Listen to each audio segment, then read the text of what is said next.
계란 생각나잖아요. 예수님 아니라 계란. 언제부터 계란 줬을까요? 계란을 왜 나누는 거죠? 좀 찾아봤어요. 궁금하잖아요. 계란을 왜 나눠줄까? 뭐 때문에 나눠줄까? 되게 여러 가지 막 학설이 있더라고요. 여러 가지 썰이 있는데 그 중에 하나가 예수님이 골고다 언덕 오르실 때 십자가 지고 오르실 때 밤새도록 맞았으니까 너무 힘들었어요. 못 오르시니까 거기 있는 사람 중에 하나를 이제 취해서 이제 나오라고 그래서 예수님의 십자가를 대신 지고 올라가거든요. 그 사람의 이름이 구레네 사람 시몬인데 그 사람이 계란 장수였대요. 그래서 이제 계란을 나눠주기 시작했다. 이런 썰이 있더라고요. 또 하나는 십자가 운동 때인데 그때는 이제 막 전쟁이 엄청나게 오랫동안 계속되잖아요. 사람들 계속 막 끌려가고 징집되고 해가지고 거의 이상 가족이에요. 거의 이상 가족이 막 되는 거예요. 그러니까 한 여인이 남편이 이제 징집돼서 이제 오랫동안 돌아오지 않고 또 자기 혼자 살아가야 되니까 이제 삶이 팍팍하고 근데 마을 사람들이 너무 이제 자기한테 친절하게 잘해주니까 고마워서 이제 계란을 부활절에 삶아줬대요. 근데 거기다가 이제 빨간색을 다 칠해가지고 예수님의 보혈을 상징하니까 빨갛게 물들여가지고 자기 집에 가훈을 적어서 부활절 계란을 나눠주었는데 우연히 한 병사가 그것을 받아들었는데 보니까 자기 집 가훈인 거예요. 그래서 아내를 만났대요.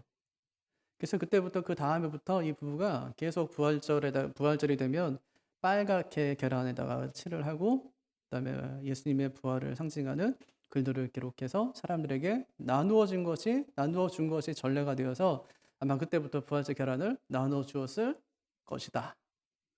그것도 한 썰이죠. 왜 부활절에 왜 계란을 나눠줄까? 무슨 의미가 있을까? 부활이라는 것은 죽음을 깨트리고 나오는 거잖아요. 마찬가지로 단단한 껍질을 깨뜨리고 나오는 것 상징해서 아마도 사람들이 계란을 나누는 것은 아닐까라고 생각하죠. 왜 나눌까요? 잘 모르겠어요. 하나의 상징이죠. 크리스마스 하면은 생각나는 게 뭐예요? 크리스마스 트리, 나무가 생각나죠? 부활절 하면 계란 생각나요. 하지만 핵심은 크리스마스 트리도 아니고 이 계란도 아닙니다. 핵심은 뭐죠? 믿는 거예요. 예수님이 오셨다는 거죠. 예수님이 부활하셨다는 거예요. 그걸 하나의 상징물로서 갖고 있는 겁니다. 마치 예수님의 부활을 이 계란의 부화에 비유해서. 근데 이게 부화하지 않아요. 왜 삶았어요? 이렇게 다 권사님들이 오셔가지고 단단합니다. 이거 부화하지 않거든요. 하나의 상징이죠. 네. 근데 가끔가다 이단에서 그래요. 우리가 잠깐만 계란을 나누니까 아니 왜 부활절에 왜 계란을 나눠? 저 사람들 완전 이교도구만 이래요. 믿음도 없는 사람들. 이스타 여신이잖아요. 그 여신이 이제 그 하늘에서 떨어질 때 알로 떨어지거든요. 아래에서 태어나고 막 이래요.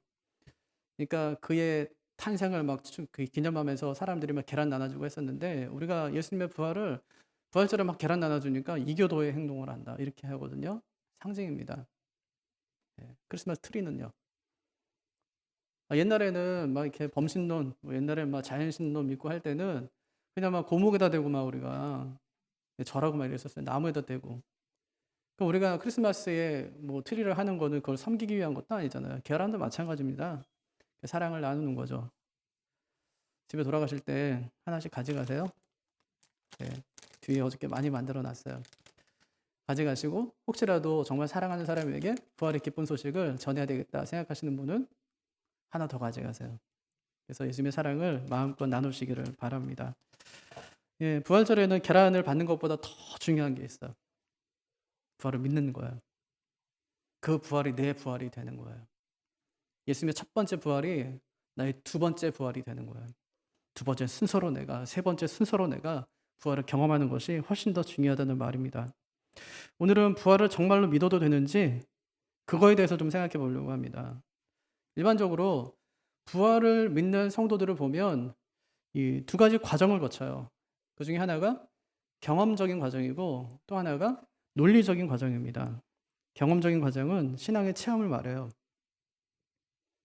신앙의 체험, 기독교는 체험의 종교라고 그러죠. 기도하면 응답받아요. 찬송하면 주님을 만나고요. 말씀 듣다가 심령이 깨지죠. 성령도 받고 충만함도 경험해요. 기독교는 체험하는 거죠. 이런 우리의 체험을 통해서 자연스럽게 부활 신앙을 갖게 되는 거예요. 또 하나는 논리적 과정인데 이거는 생각하는 과정입니다. 예를 들어서 리 스트로벨이라는 사람이 있는데 예일대 법대를 나와서 저널리스트로 이제 활동하고 있는 분입니다. 예수 믿지 않아요. 근데 아내가 예수를 믿으면서 막 변화되는 과정을 보는 거예요. 신기했어요. 어떻게 예수를 믿는다는 것이 무엇인데 저 사람이 저렇게 예수 믿으면서 변화되어 가지? 궁금했어요. 그래서 예수님에 대한 호기심을 갖고 부활에 대한 역사적인 증거들을 모아서 두 권의 책을 냅니다. 그중에 한 권이 예수는 역사다. 이거 영화로도 나왔죠. 또 한 권이 부활의 증거라는 책이에요. 부활의 증거라는 책을 보면 서두가 그래요. 나는 부활을 믿지 않는데요. 거기서 시작해요. 나는 부활을 믿지 않는다. 그는 약 2년 동안 2200편 정도의 자료를 분석해요. 그리고 내린 결론이 뭐냐면 부활은 가능성이 아니라 사실이다. 부활은 가능성이 아니라 사실이다. 그렇게 얘기합니다. 이처럼 부활신앙은 경험적 과정과 논리적인 과정을 거쳐서 갖게 되는 것입니다. 죽으면 끝일까요? 천국이 있을까요? 없을까요? 지옥은 있을까요? 없을까요? 얼마 전에 친구 어머니가 돌아가셨습니다. 전화했더니 엄마가 많이 보고 싶어 그래요, 친구가. 그래서 제가 그랬어요. 곧 보겠지. 이제 친구가 말해요. 그래, 네 말이 맞다. 세상 사람들은 장례식을 영결식이라고 합니다. 영원한 이별이란 뜻이죠. 우리는 천국 환송식이라고 합니다. 환송은요, 기쁘게 떠나보내는 거예요. 어떻게 어머니를 기쁘게 떠나보낼 수 있죠? 부활이 있음을 믿기 때문에. 이것이 끝이 아님을 우리가 믿기 때문에 그렇게 할 수 있습니다. 예전에 대학부 세가족 공부를 할 때인데 아이들과 복음에 대해서 이야기를 많이 나눴어요. 그랬더니 한 학생이 그래요. 목사님, 저는 예수님의 죽음은 얼마든지 믿을 수 있겠는데 부활이 안 믿어져요. 예수님의 죽음만 믿어도 크리스찬이 될 수 있나요? 하고 물어요. 제가 그럴 수 없다고 얘기했어요. 왜냐하면 로마서에 보면 너희가 만일 예수께서 죽은 자 가운데서 다시 살아나신 것을 너희 마음에 믿으면 구원을 얻으리라. 그렇게 말씀하세요. 예수 그리스도께서 죽은 자 가운데 다시 살아나신 것을 너희 마음에 믿으면 구원을 받는다. 그렇게 말씀하세요. 예수님의 부활을 안 믿으면 구원받지 못하는데 그 사람을 어떻게 그리스도인이라고 할 수가 있겠습니까? 아이들이 종종 물어요. 우리가 예수님 믿는데 이게 사실이 아니면 어떻게 해요? 하나님도 없고 천국도 없으면 어떻게 되는 겁니까? 하고 아이들이 물어요. 그럼 정말 큰일 나는 거죠. 진짜 죽었는데 부활이 없어요. 하나님도 없고요. 천국도 없어요. 그럼 정말 큰일 나는 것 아닙니까? 그런데 그럴 리는 절대로 없어요. 왜냐하면 하나님은 살아계시기 때문에. 절대로 그런 일이 없다는 말입니다. 바울이요. 만일 부활이 없다면 우리의 믿음은 헛되다 그렇게 말해요. 우리의 믿음 아니에요. 자기들의 믿음이요. 바울과 함께 동역하면서 복음을 증거했던 그 사람들의 믿음이요. 그 부활하신 예수님을 증거하느라고 자기 목숨을 내놓고 자기 생명 걸고 인생 전체를 걸고 예수님을 전했던 그 사람들이요. 우리의 믿음은 헛되다. 그들이 그렇게 이야기해요. 근데 바울은 자신이 불쌍하지 않대요. 왜냐하면 고린도전서 15장 20절에 보면 예수께서 죽은 자 가운데서 다시 살아나사 잠자는 자들의 첫 열매가 되셨느니라 꼭 고백하고 있어요. 바울이 그것을 확신합니다. 어떻게 확신할 수 있죠? 만났으니까. 부활하신 주님을 그가 만났기 때문에 확신할 수 있습니다. 그러니 우리에게도 쓸데없는 걱정하지 말래요. 예수님이 계실까? 천국이 있을까? 나중에 정말 부활하는 거야? 쓸데없는 걱정하지 말래요. 내가 이미 만났다는 거예요. 이런 부활은 사실입니다.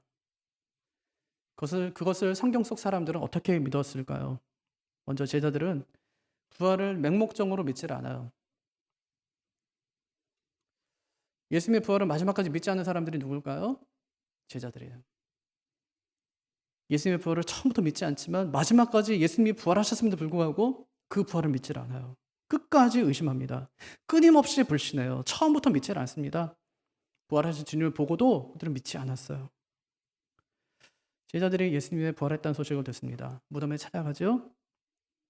갔더니 무덤이 비어 있어요. 천사가 나타나 제자들에게 말합니다. 너희가 십자가에 못 박히신 예수를 찾는구나.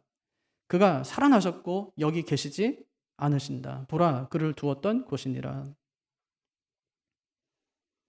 그들은 부활하신 예수님을 찾지 않습니다. 십자가에 못 박히신 예수를 찾고 있어요. 그들은 주님이 부활하신 현장을 두 눈으로 똑똑히 보고도 믿지 않았다고 말했어요. 봤어요. 믿지 않아요. 여인들이 빈 무덤을 보고 제자들에게 달려옵니다. 마가가요, 제자들의 반응을 이렇게 말해요. 그들은 예수께서 살아나셨다는 것과 마리아에게 보이셨다는 것을 듣고도 믿지 아니하니라. 아까는 보고도 믿지 않던 그들이 이제는 듣고도 믿지 않더라는 말을 하고 있어요. 누가는 좀 더 심각하게 말합니다. 사도들은 그들의 말이 허탄한 듯이 들려 믿지 아니하나. 여기서 그들은 여인들이거든요. 사도들은 제자들이죠. 여인들의 말이 허탄한 듯, 이건 거짓말처럼 들려서 믿지 아니했다는 말이에요. 심지어 마태는 부활하신 주님이 제자들에게 나타났는데도 오히려 의심하는 자가 있더라, 그렇게 이야기해요. 주님께서 그들의 불신앙을 책망합니다. 이르시되 미련하고 선지자들이 말한 모든 것을 마음에 더디 믿는 자들이요. 안 믿진 않아요. 믿는데 더디 믿어요. 맨 마지막에 믿어요. 다른 사람들 다 믿었는데 자기들이 맨 마지막에 믿어요. 예수님의 제자들은 아무 이야기나 덥석 믿는 그런 사람들이 아니었습니다. 그들은 예수님의 그 부활을 끊임없이 의심했고 그것이 사실인지 끝까지 검증합니다. 대표적인 사람이 도마예요. 부활하신 예수님이 도마가 없는 자리에 제자들에게 찾아오셨어요. 예수님이 그러고 가셨어요. 도마가 들어봤더니 예수님이 왔다 갔다 하는 거예요. 그때 도마의 말, 내가 그의 손에 못자국을 보고 내 손가락으로 그 못자국에 넣으며 내 손을 그 옆구리에 넣기 전에는 믿지 않겠노라. 이랬던 그들이 어떻게 되죠? 마침내 부활의 열렬한 증거자들이 됩니다. 부활의 목숨 건 자들이 됩니다. 그들은요, 맹목적으로 예수님의 부활을 믿지 않습니다. 두 가지, 경험적 과정과 논리적 과정을 거쳐서 부활을 믿습니다. 우리도 마찬가지예요. 우리가 신앙에 뜨거운 체험이 있어야 돼요. 하지만 아까 소은이처럼 끊임없이 생각해야 돼요. 논리적 과정을 거치는 거예요. 왜 예수님께서 부활하셨을까? 그것이 사실일까 하는 거예요. 그렇게 하면서 우리는 예수님에 대해 알아갑니다. 그리고 보통 우리 예수님을 인격적으로 만난다는 표현을 많이 써요. 그 말은 뭘까? 예수님 인격적으로 만난다는 것이 뭘까? 예수님은 인격이세요. 우리도 인격이 있어요. 우리가 사람과 사람 만난다는 것은 인격과 인격이 만나는 거예요. 어떤 사람을 만나면 그 인격 앞에 내 인격이 완전히 굴복당할 때가 있어요. 너무 위대한 사람이기 때문에. 간혹 그런 사람들이 있어요. 예수님과 내가 만납니다. 그보다 인격과 내 인격이 만나서 마주치는 거예요. 충돌합니다. 예수님의 인격 앞에 내 인격이 산산조각 날 때 우리는 예수님을 인격적으로 만났다고 이야기하는 거예요. 이렇게 신앙적인 경험, 영적인 경험, 논리적인 경험을 통해서 우리는 부활의 신앙을 갖게 된다는 거예요. 제자들은요, 맹목적으로 예수님의 부활을 믿지 않았어요. 두 번째, 제자들은 부활 신앙을 날조하지 않습니다. 날조한다는 것은 없는 것을 있는 것처럼 가장하는 거예요. 없는데 사실은 아무것도 없는데 있는 것처럼 그렇게 조작하는 것입니다. 하지만 그들은 그렇게 하지 않아요.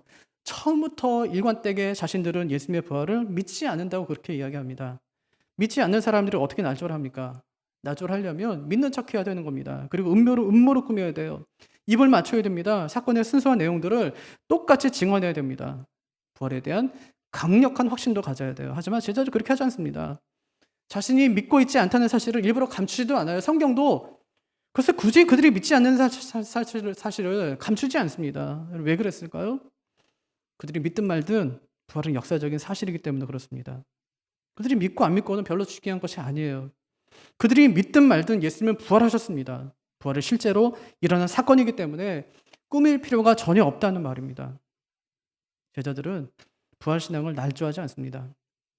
자신이 안 믿는 것을 허위로 작성하지 않는다는 말이에요. 세 번째, 부활은 신뢰할 수 없는 사람들에 의해서 처음으로 증언되었습니다. 예수님이 이 세상에 오셨어요. 베들레헴에. 예수님이 오심을 처음 맞이한 증인이 누구죠? 목자들.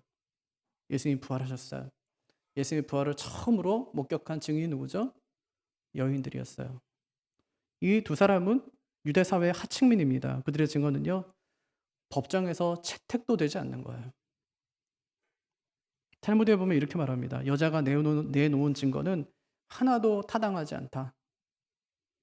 유대 역사 요세푸스가 이렇게 말합니다. 여자들의 증언은 받아들여서는 안 된다. 여자들은 경솔하고 뻔뻔하기 때문이다. 진짜 요즘 같으면 얻어맞아야 되는데. 이게 당시의 유대 사회의 분위기였다는 말입니다. 만약에 사람들에게 부활을 믿게 하려는 의도가 조금이라도 있었다면 좀 더 그럴싸한 증인들을 내세우지 않았을까요? 노만 가이슬러는 진리의 기독교라는 책에서 부활의 증인 중에 막달라 마리아가 있는 것을 이렇게 말해요. 귀신 들렸던 여성의 증언을 인용한다는 것은 자신의 거짓말을 진리인 것처럼 유포하려는 의도에 회방거리밖에 되지 않을 것이다. 별 도움이 안 되는 거예요. 증인을 세우려면 제대로 된 사람을 세워야지. 어떻게 이런 사람을 세워서 예수님의 부활을 증언하고 있는가 하는 말입니다. 그럼에도 불구하고 초대교회는 예수님의 부활 소식을 전하기 위해서 믿을 만한 사람을 내세우질 않습니다. 이렇게 별 볼 일 없는 사람들의 증거야말로 초대교회가 부활을 날조하지 않았다는 가장 강력한 증거가 되는 것입니다. 누가 부활의 증인이 되어야 될까요? 능력 있는 사람이 아니에요. 부활하신 주님을 만난 사람이 부활의 증인이 되어야 합니다. 예수님 만나서 변화된 사람이 부활의 증인이 되어야 합니다. 이처럼 성경 속 사람들의 증거로 우리는 예수님의 부활이 정말 사실임을 알 수 있습니다. 그럼 세상 역사는 어떨까요? 이건 성경 얘기니까. 성경이야 뭐 당연히 그렇게 얘기하지. 그럼 세상 역사는 세상에서도 예수님의 부활을 진짜라고 사실이라고 증거하고 있냐? 이제 그런 말입니다. 주님의 부활은 역사적인 사실입니다. 그럼 그 증거가 많을까? 역사적인 증거가 많을까? 예, 정말 많습니다. 오늘 말씀 보십시오. 1장 3절. 그가 고난 받으신 후에 또한 그들에게 확실한 많은 증거로 친히 살아계심을 나타내사 40일 동안 그들에게 보이시며 하나님 나라의 일을 말씀하시니라. 사도행전을 쓴 저자는 누가거든요. 누가는 의사이자 역사가였습니다. 그가 이렇게 얘기해요. 예수님의 부활한 확실한 많은 증거가 있다. 그렇게 이야기합니다. 그 증거를 삼중적으로 증거합니다. 시간적, 시각적, 청각적이에요. 시간적으로는 40일 동안, 시각적으로는 보이시며 청각적으로는 말씀하시니라. 이것이 예수님이 역사 속에서 실제로 부활하셨다는 증거다 하고 이야기하는 겁니다. 미국의 리버트 대학의 교수인 게리 하버마스는 이 사람은 주로 이제 부활에 대한 글을 쓰고 강연을 하고 토론하는 사람이에요. 그가 쓴 유명한 책 중에 하나가 부활 논쟁이라는 책입니다. 2003년도에 무신론 철학자 앤서니 플루와 부활에 대해 3번의 논쟁을 합니다. 그 논쟁한 것을 엮어놓은 책이에요. 두 학자가 부활에 대한 각종 자료를 가지고 치열하게 논쟁합니다. 둘이만 논쟁한 게 아니라 교수님 5분을 앉혀놓고 많은 방청객 앞에서 논쟁하는 거예요. 3번에 걸쳐서. 이 5명의 교수 중에서 4명이 하버마스의 손을 들어주었습니다. 나머지 1명은 중립을 지켰습니다. 압도적인 차이로 예수님께서 부활하셨다고 주장한 하버마스가 이기게 되었어요. 논쟁은 자료 싸움이죠. 하버마스가 부활 논쟁에서 이겼다는 것은 그가 제출한 자료들이 그만큼 신빙성이 있었다는 말입니다. 실제로 부활을 증언하는 신약 성경의 사본의 수는 엄청나게 많아요. 쪽복음까지 합하면 약 24,000개 정도가 됩니다. 사본이. 그냥 정권을 이야기하면 6,000개 정도가 됩니다. 인쇄 수준이 발달하지 않은 고대 사회에서 이렇게 많은 사본이 있었다는 것은 여러분 무엇을 의미할까요? 성경의 기록이 역사적인 사실이라는 반증입니다. 고대 사회에서는 구슬 문화가 지배적이었어요. 옛날 우리나라도 그랬거든요. 옛날에 무슨 책이 있습니까? 우리가 책 한 권 쓰려면 종이도 필요하고 붓도 필요하고 여러 가지 필요한 것들이 많은데 다 비용이지만 구할 수가 없어요. 주로 우린 그래서 전설의 고향 같은 그런 이야기들로 그다음에 지역 이야기를 계속 이어간 거예요. 이야기로 꾸미고 이야기로 만들어서 계속 전해져 내려오는 것입니다. 웬만큼 중요한 것은 기록하지 않았습니다. 지금도 마찬가지죠. 지금도 매일 수백 권의 책이 막 쏟아져 나오는 거예요. 책은 누가 낼 수 있죠? 돈 있는 사람이 낼 수 있나요? 아니요, 그렇지 않아요. 책 한 권을 내기 위해서는 그 책을 내야 될 이유가 있을 때 그 책 한 권을 내는 것입니다. 근데 당신은 어땠을까요? 종이조차 없던 그때는 정말 중요한 역사적인 기록이 아니면 절대로 기록물로 남기지 않았다는 말입니다. 그러면 신약 성경 사본이 이렇게 많다는 건 무엇을 의미할까요? 그것은 베껴 쓸 만한 가치가 있는 책이었다는 것을 반증하는 것입니다. 이렇게 보면, 이렇게 비교해 보면 좀 쉬워요. 로마의 역사가 중에 타키투스라는 사람이 있어요. AD 55년경에 태어난 사람이니까 이거는 거의 예수님이 돌아가시고 20년 뒤에 태어난 사람이니까 거의 뭐 예수님의 그 사역과 맞물려 있어요. 바울이 처음에 서신서를 쓸 때가 52년경이니까 거의 맞물려 있는 사람이거든요. 그 사람이 역사라는 책을 썼어요. 아주 유명한 책이죠. 예. 고대 로마사를 이해하려면 아마 그 책들을 한 번씩은 봐야 되는 정도로 굉장히 문체나 여러 가지 상황이나 정황, 그 당시 상황들을 자세하게 서술해 놓은 책, 아주 학자들 사이에서 인정받는 책인데 그 책의 사본이 한 권밖에 없습니다. 그것도 700년 뒤에 쓰여진 한 권밖에 없어요. 요세푸스의 유대 전쟁사는 사본이 9권입니다. 알렉산더의 전기는 사본이 한 권도 없어요. 신약 성경 다음으로 사본이 많은 책이 일리아드인데 사본이 650권 정도 됩니다. 이것도 1000년이 지난 뒤에 쓰인 거였어요. 이렇게 비교해 보면 다른 고서들에 비해서 성경이 얼마나 신빙성 있는 자료인가가 드러납니다. 성경의 사본들은 다른 책처럼 뭐 700년 뒤에 쓰였다거나 1000년 뒤에 쓰인 것이 아닙니다. 사도들이 성경을 쓰자마자 수많은 사람들이 베껴 쓰기 시작합니다. 그 사본들은 전부 AD 70년에서 250년 사이에 쓰여진 것들입니다. 제일 처음 쓴 책이 52년경이라고 봤을 때 70년부터 쓰였다는 것은 거의 뭐 복음서가 마지막에 완성될 때가 AD 90년 정도거든요. 성경의 기록과도 같이 쓰는 대로 받아 쓰고 쓰는 대로 베껴 썼다는 이야기밖에 되질 않는 거예요.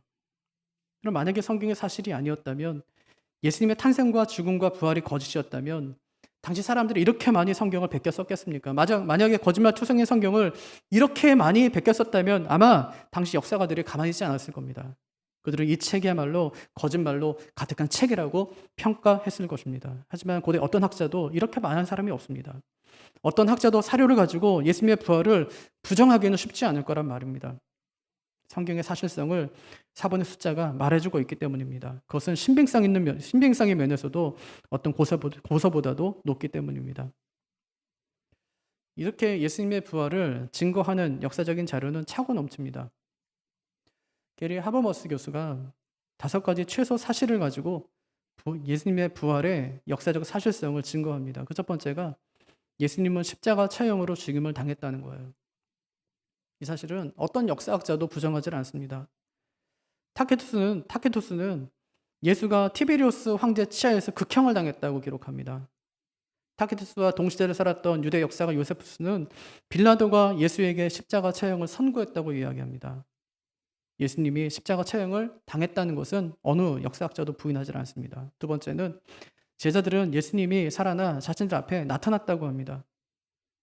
제자들은 끊임없이 예수님의 부활을 의심하고 불신하고 오래 고심 끝에 믿기 시작했습니다. 그런 제자들이 부활하신 예수님 만나고 나서 그 부활을 외치기 시작합니다. 그냥 조용히 외치는 것이 아니라 목숨 걸고 외칩니다. 목숨 걸고 외치다가 어떤 사람은 감옥에 갇히기도 하고, 어떤 사람은 목에 잘려 죽기도 하고, 어떤 사람은 십자가에 거꾸로 달려 죽기도 하고, 어떤 사람은 톱에 캐임을 당해 죽기도 합니다. 예수님의 부활이 사실이 아니라면 왜 그토록 의심하고 불신하고 도망쳤던 제자들이 예수님의 부활을 증거하면서 순교했겠습니까? 이것이 예수님이 부활하셨다는 두 번째 증거입니다. 세 번째는 교회를 박해하던 사울의 회심이 부활의 증거입니다. 그는 교회를 박해하던 사람입니다. 다메섹으로 가는 길에 그때 여전히 교회를 박해하고 신자들을 결박하고 감옥에 가두기 위해서 가던 길에 주님을 만나요. 부활한 주님 만납니다. 그 뒤에 부활의 증거자가 됩니다. 그런 바울만 보더라도 예수님의 부활은 사실이라는 것입니다. 네 번째는 예수님의 친동생 야고보의 회심이 부활의 증거라고 합니다. 근데 예수님 믿지 않았어요. 예수님의 가족들은 예수님 믿지 않습니다. 예수님이 이적을 행하고 많은 사람들에게 복음을 증거하러 다닐 때 예수님 미쳤다고 했어요. 예수님 찾아갑니다. 미쳤다는 거예요. 너가 미쳤구나. 그렇게 이야기합니다. 동생들은 예수님을 조롱합니다. 휴스턴 침례신학교에 마이클 리코나 교수가 있는데 그가 아주 재밌는 이야기를 합니다. 예수님이 십자가 위에서 자신의 어머니 마리아를 누구에게 맡기냐? 누구에게 맡깁니까? 동생들이 아니에요. 여자여 보소서 아들이니이다. 보라 네 어머니라. 누구한테 맡기죠? 요한에게 맡깁니다. 왜 그랬을까요? 예수님의 형제들이 모두 믿는 자가 아니었기 때문이다 라고 그가 이야기합니다. 그런데 그런 야고보가 부활의 증인이 되고 나중에 예루살렘 교회의 지도자가 됩니다. 주님이 진짜 부활하지 않고는 일어날 수 없는 일이 일어나는 것입니다. 이것이 예수님의 부활의 사실이라는 네 번째 증거입니다. 마지막 다섯 번째는 예수님의 무덤은 비어 있었다는 겁니다. 이것은 예수님의 제자들의 증언이 아니었습니다. 예수님을 십자가에 못 박은 사람들의 주장입니다. 그들이 예수님의 제자들이 시체를 훔쳐갔을 것이라고 합니다. 만약에 예수님의 무덤이 비어 있지 않았다면 그들이 그런 주장을 할 이유가 무엇이겠습니까? 이것은 무덤이 빈 것을 시인하는 역설적인 증거입니다. 이것이 게리 하버머스 교수가 말한 다섯 가지 부활의 역사적 사실성입니다.